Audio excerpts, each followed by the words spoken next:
Brent neighbor, Cedar Rapids Park Superintendent. Can you tell us a little bit about the project? Yes. So this was a shingle replacement for the farmhouse, and it had come in disrepair, and we were getting some leakage into the house, and then that was a trickle-down effect with the interior.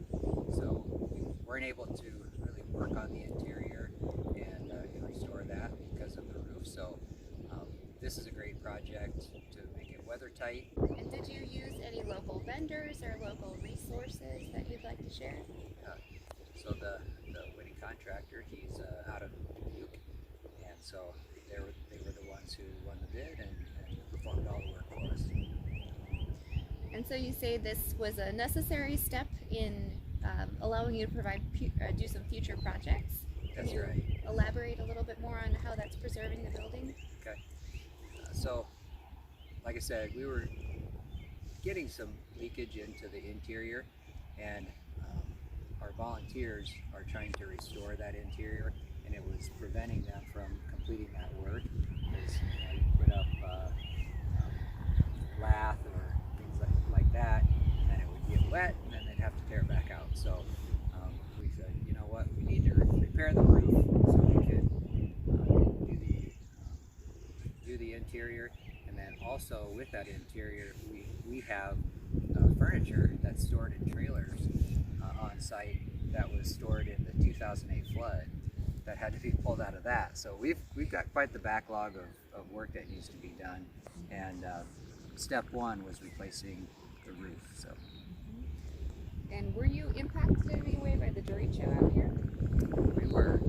We had a tree land on the northwest corner of the house, and so that pushed back the original bid. We did have a bid going out to get the roof replaced, and then the derecho happened, so then we had to pull the bid, and then we had a little more damage to the roof from the derecho, so we had to get that repaired, and then we were ready finally for the roof repair and using the grant money for that. Great. And approximately when did you guys complete your project? The project was completed in February of this year, February of 2021. Great. And so this is a very picturesque farm out here. If members of the public wanted to come out and see it, are you open right now? Do you have plans to be open in the future? So right now, you can see we've got, this is a derecho holding site for the tree debris.